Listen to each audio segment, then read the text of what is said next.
Good morning, boys. It's Miss Casey. I hope you guys are having a wonderful day. Happy Tuesday. All right, so let's get this day started. So we are going to read 2 chapters out of Ungifted. I'm super excited to see what happens. And we are going to start off with our morning message. So I'm going to say good morning to Jack. Hi, Jack. I hope you're having a great day. And I'm going to say hi to Luke. Hi, Luke. I hope you're having a great day as well.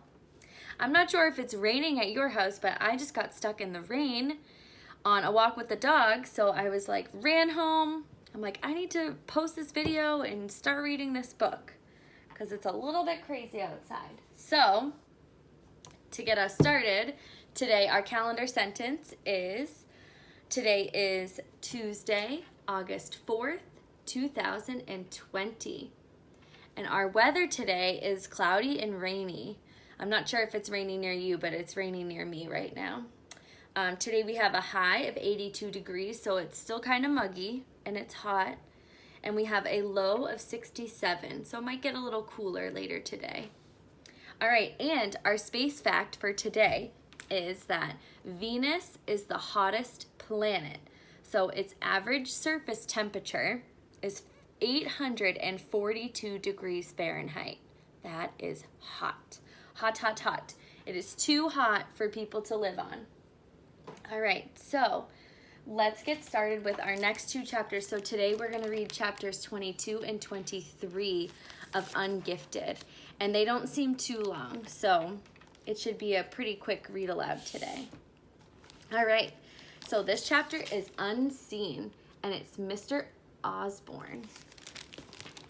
IQ 132. The state robotics meet. It was my favorite day of the year. There was nothing quite like it for our kids at the academy. Schools have so many outlets for athletes to shine, but for the gifted program, robotics was ideal. It combined creativity, design, engineering, mechanics, electronics, pneumatics, and computer science, all in an atmosphere of healthy competition. It was sent from heaven. Jack, I know you're always down for good, healthy competition. This year, not so much. The team I brought to St. Leo was distracted and dispirited, and I hated to admit it, but I was too. He should have been here, Donovan. And not just because he drove Tin Man better than anybody else. My group was unmatched in ability level, but it took Donovan to make them a team. On the surface, he contributed very little, but without him, nothing worked. I should have been furious with that kid. He had committed an atrocious act of property damage. He had gotten into the gifted program under false pretenses and had used it as an opportunity to hide from the consequences of his actions. He had cheated on the retest, or, at a minimum, he had let somebody cheat for him, which was even worse. He was barely from the same planet as my students. If I had been a better teacher, I would have shouted down the class's complaints about Donovan's sudden departure from the academy. When the belly aching continued, I would have set a strict rule for our class. The name of Donovan Curtis was no longer to be mentioned within those walls. And if that hadn't worked, I would have told them a few truths about misplaced loyalty and people who lie and cheat to get their way. I had considered doing all those things, but I didn't. Because, deep down, I miss Donovan just as much as they did. Maybe even more. I kept seeing him around the auditorium, as if wishful thinking might produce him in front of me. One time, the illusion was so real that I actually began to wave before I looked again, and he wasn't there. That's the kind of impression the kid made. Dr. Schultz shook my hand and nodded affably to the students. Good luck, everybody. Make me proud. If looks could have killed, he'd have pinned the wall by a volley of arrows. The last time they'd heard from their superintendent, he'd been pulling Donovan out of the gym and out of their lives forever. The first phase of the competition was the auto-directed portion, where the robots navigate by electric eye, following a course of vari-colored lines painted on the floor. By the time Tin Man's heat came up, Cold Spring Harbor was already in first place with the comfortable lead over Orchard Park in second. I watched. The team crouched around me. following the stopwatch in my hand as Tin Man ran that course to perfection. My number was unofficial, of course, but I was certain our time was right up there with Cold Spring Harbor's Mechanical Monster. And when the final scores went up, Tin Man Metallica SquarePants was ahead of the pack with a 2-second lead over last year's champions. The performance held up, and we headed into Phase 2 with a 10-point advantage. We had a long break before our next event, and experience had taught me that wasn't always a good thing, especially for front runners. I tried to keep the kids busy, checking things that didn't need to be checked, but soon Noah came back from the bathroom with huge black thumbprints on the lenses of his glasses. "What happened to you?" I added anxiously. "Is that paint?" "It was a stamp pad," he replied, annoyed and embarrassed. Those Cold Spring Harbor guys did it to me. They were waiting in the bathroom." I frowned. This was something you could expect from Cold Spring Harbor that you didn't get from any other team. They traveled with a large group, and 2 or 3 of them were big sullen boys who didn't seem to have much to do with their robot.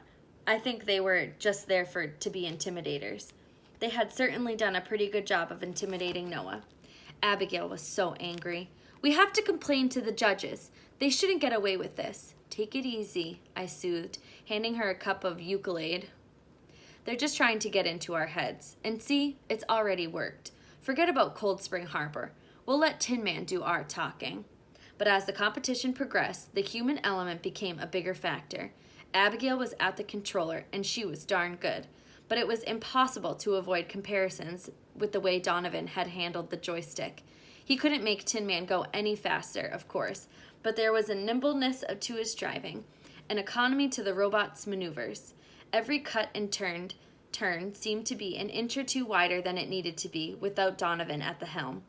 And all that extra motion added up to lost time. Before you knew it, Cold Spring Harbor had retaken the lead. Soon after that, we dropped to 3rd position, and then 4th.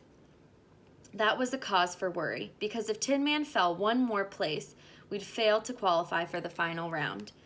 In the pit, we slaved over our robot. Noah ran a software diagnostic, and Latrell and Kevin agonized over each physical connection and bearing. We had to coax every microgram of performance out of Tin Man to keep our hopes alive. I could see Abigail's fingers trembling as she worked the joystick. I can't say for sure if she was rattled before, but right now she was scared to death. I looked down at the stopwatch in my hand and realized that I'd forgotten to start it. The atmosphere was that tense. Tin Man had a big lead on the other 3 robots, but we knew that meant very little. None of the competition in this heat was battling us for that last spot in the finals. At this point, our opponent was just the clock. Tin Man reached the pole, and Abigail pressed the control to deploy the mini-bot. We held our breath as the magnet locked onto the metal of the pole. With a high-pitched whirring sound, the wheels engaged, and the small unit climbed the pole. Ding! The bell sounded as the mini-bot reached the top. The round was over, but the uncertainty just had begun. Had our time gnarred enough points to keep us in the all-important 4th spot, or had we dropped to the 5th, out of the finals? We stood in a circle, holding hands and watching the scoreboard. One by one, the names of the finalists began to appear. Cold Spring Harbor, Orchard Park, Abercrombie Prep, Academy for Scholastic Distinction. We were in. Phew. All right, next chapter. We're back to Donovan Curtis's perspective. IQ 112. Leaped up out of my seat, fist punching in the air. "Yeah, go Tin Man, yeah!" At that, I was several seconds behind the Daniels, who were whooping and high-fiving like madmen, drawing annoyed looks from the spectators around them. Even Katie, who was not much of an athlete these days, was on her feet, cheering. I couldn't help wondering what it must have been like to be in the pit just then. All those guys going nuts as they got ready for the final contest. I could see Oz talking to Abigail, plotting strategy for the battle that lay ahead. She was the driver. Everything depended on her. I knew how it felt when the controller was in your hand. The Daniels were analyzing the upcoming showdown like it was the pitching matchup for Game 7 of the World Series. Obviously, Tin Man is the best robot, Nussbaum expounded. If he wasn't, we could have won the auto-directed competition. Yeah, but Cold Spring Harbor had been pulling further ahead of us every round, Sanderson worried. If we can't pick up our driving, we're toast. Considering those guys had come to make fun of the parts of the meet they didn't sleep through, they seemed pretty involved in it now. It took about 20 minutes to set up the grand finale, which involved having the robots placed inflated rings of different sizes onto strategically placed pegs. It was the bread and butter of any meet, and we had practiced it endlessly. Each ring carried a different point value. Also, the round would be timed, with bonuses for early competition. It would be tough driving, but there was reason to be hopeful. You had to be constantly aware of what balance of speed and accuracy would get you the most points. A guy like Noah could spit out calculations like that faster than a computer. A tense silence fell in the auditorium as the 4 robots were moved into their positions on the floor. Standing beside Cold Spring Harbor's gleaming Potzilla, poor Tin Man looked like a soapbox racer next to an Indy car. Albert Einstein's banana barely reached the lowest position of the frontrunner's lifting arm. Tin Man versus Potzilla, David versus Goliath. The whistle blew, and they were off. Chloe slipped a green ring around one of Tin Man's lifting forks, and our robot started across the course. The 4 competitors placed their rings successfully, but Abercrombie Prep was beginning to fall behind as they came back for more. "Let's go, Tin Man," barked Sanderson. "You can do it, dude," Nussbaum added. I held my breath when I saw the next ring. It was one of the black ones. Small ring, small hole. Harder to handle, but with the highest point value. Orchard Park wasted precious seconds tightening a loose wheel. Tin Man lumbered back toward the pegs. The lift mechanism rose almost to its apex. It was going to be tricky. One false move and that ring would hit the floor, taking the Academy's hopes with it. The tiny ring found its place. The auditorium burst into applause, and Tin Man swung around for the next pass. Potzilla was hot on his heels, but with our hardest ring already in place, it was advantage, Tin Man. Our next ring was pink, the largest. That was when it happened. As Tin Man crossed the floor, Potzilla put on a sudden burst of speed. The swerve seemed completely natural, but it was just enough for one of the arms to sweep into Tin Man's path. It bumped lightly into the pink ring, knocking off Tin Man's fork. It made no sound when it hit the floor, but it might as well have been a bomb blast. A gasp went up in the auditorium. "No!" chorused the Daniels. Oz was on his feet, shouting at the judges who were waving him off. Abigail was panicking, fumbling to pick up the dropped ring. Potzilla motored past. Soon after, Orchard Park and Abercrombie followed. I jumped up. "That was on purpose!" Katie shot me a sharp look. "Donnie, don't you dare." But I was already running. I don't know what I thought I could accomplish.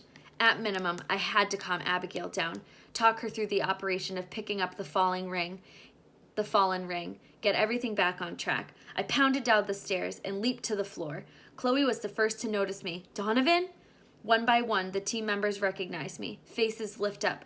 Cries of greeting rang out. But this was no time for a reunion. Our chance of winning the robotics meet was slipping away with every tick of the clock. "Donovan!"